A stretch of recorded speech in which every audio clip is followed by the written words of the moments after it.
No, it's not quite gray. I'm standing next to Subaru's first full electric EV, and it's pretty good. I'm Chris from AutoAcademics, and today we're gonna take a look at this 2024 Subaru Solterra Touring EV. The name Solterra comes from the Latin words sun and earth, representing an active lifestyle vehicle that's also environmentally responsible, and we spent a week with it to see what it was like.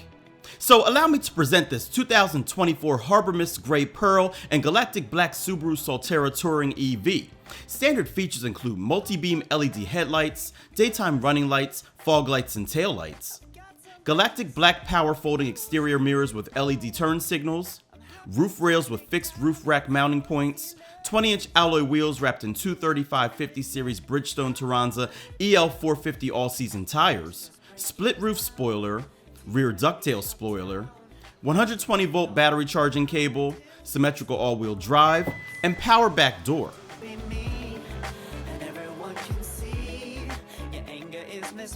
Inside, you'll find a leather-wrapped multifunction steering wheel, 10-way power driver's seat, 8-way power front passenger seat, 60/40 split folding rear seats, heated and ventilated front seats, heated steering wheel, heated rear seats, mirrors, and wiper deicer, 7-inch LCD instrument display, 12.3-inch Subaru multimedia audio display with navigation, Subaru Solterra Connect, traffic jam assist, wireless Android Auto and Apple CarPlay, wireless smartphone charger, LED interior accent lighting, Sirius XM satellite radio, voice-activated virtual assistant. You can operate the vehicle's features using voice commands. Dual zone climate control, advanced park automatic parking assistant,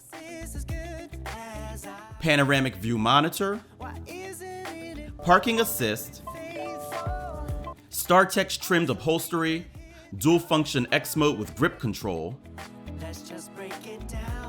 panoramic moonroof with power sunshade, Wi-Fi, brake hold, drive modes, electronic parking brake, one pedal driving, memory seats, Harman Kardon stereo, regenerative braking levels, traffic sign recognition, electronic rear view mirror with HomeLink, rear privacy shade, and 5-door keyless entry with push button start.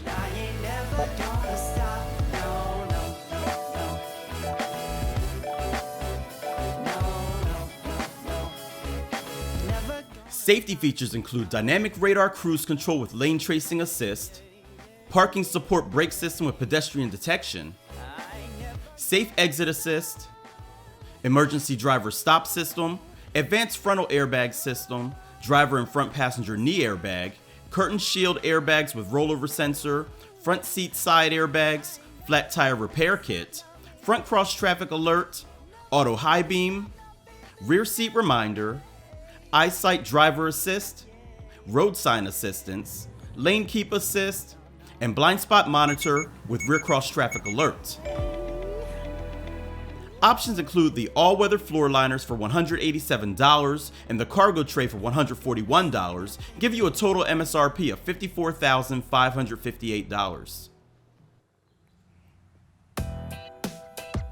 Upon first glance, I'm getting some RAV4 vibes with its angular and somewhat muscular stance. And I want you to receive that as a positive because I've always liked the way the current gen RAV4 looks.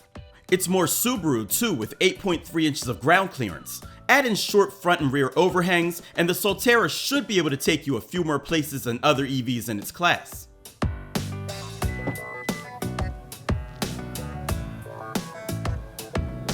Retract the rear privacy shade and you'll find 29 cubic feet of space behind the rear seats. Fold the 60/40 split rear seats down, and while Subaru doesn't specifically state how much room there is, we can say there is more. There's a tow hook beneath the floor, and a tire repair kit can be found under the panel in the corner.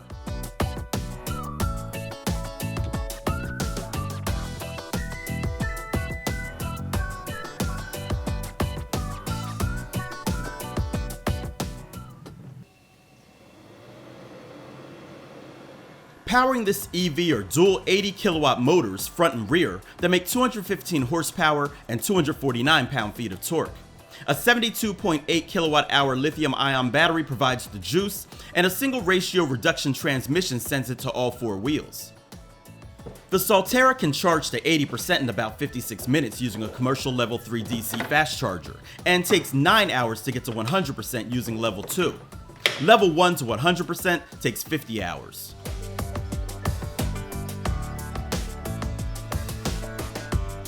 You can program a charging schedule from the infotainment system, but I didn't notice any other EV-specific features outside of locating and getting directions to the nearest charging stations via a navigation search. Drive mode allows you to choose between normal, power, and eco settings, and the dual-function X mode with grip control provides the best traction for snow and dirt or deep snow and mud. Total range is listed as 222 miles, but we only saw 201 miles of total range, with the AC off in 80-degree weather. AutoAcademics averaged a respectable 4.2 miles per kilowatt hour during testing.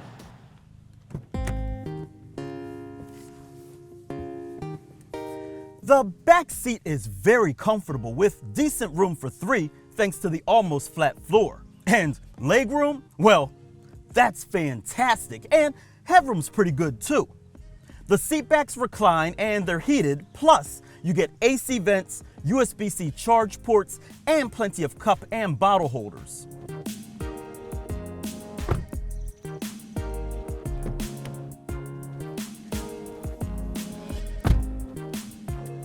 As you saw when I entered, step-in height is nice and low, and I'm beginning to appreciate the eco-minded interiors that some cars have been employing lately.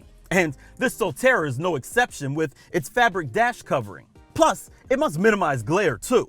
The center stack is minimalistic yet intuitive and has plenty of cubbies, trays, and bins. And the infotainment screen is large, functional, and frankly visually appealing too. There's no doubt it's being shared with Toyota's newest offerings, and I'm not mad at it.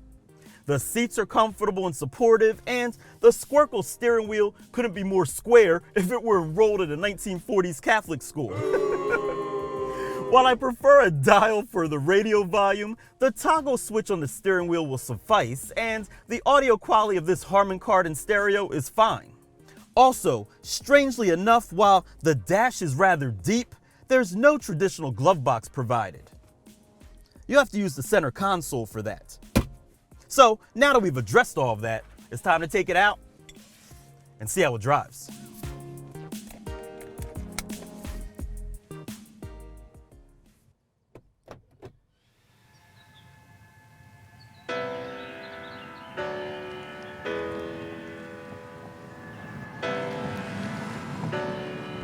So let's talk about ergonomics first. The Solterra has a very good driving position. There are windows everywhere, and for some reason, it kind of reminds me of Subaru's SVX from the 90s, at least from the inside. While the steering wheel looks kind of weird and doesn't have a ton of adjustability, it's easy to get a grip on thanks to the corners of its squircle shape. It's got some heft too, and it's responsive.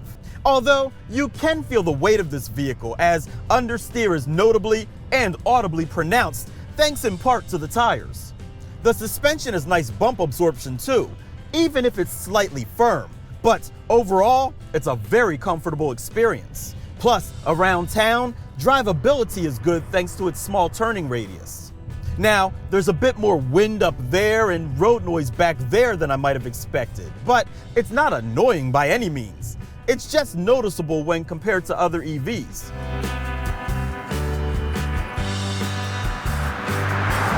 Now, as far as the powertrain is concerned, it's torquey and the brakes feel good. Plus, it has all-wheel drive for inclement weather. But I have to discuss the range. With only about 200 miles of observed range, give or take, you'll be limited to shorter commutes unless you do a bit of planning ahead first. But if you plug it in every evening when you get home, it'll be ready when you are the next morning, if you have a level 2 charger.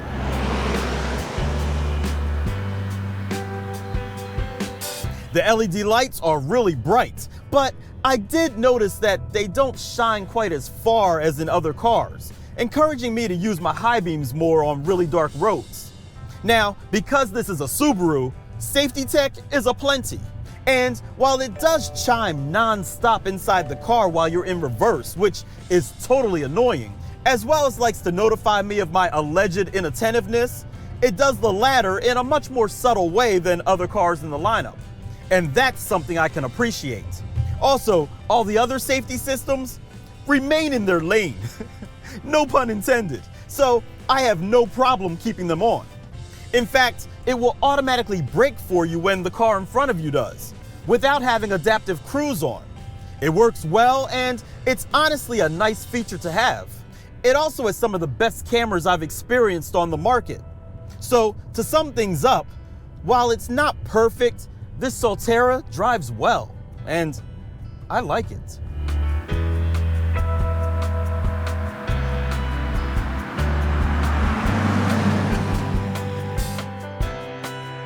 So there you have it, guys, the 2024 Subaru Solterra Touring. As an initial offering, it's pretty good. And as long as your commute isn't too long, yet still want a bit of soft-road capability from your EV, it could be a great option. So you know what to do. If you like this video, give it a thumbs up. Don't forget to subscribe and hit that bell icon so you don't miss what we have coming up next. I'm Chris from AutoAcademics. Thanks for watching.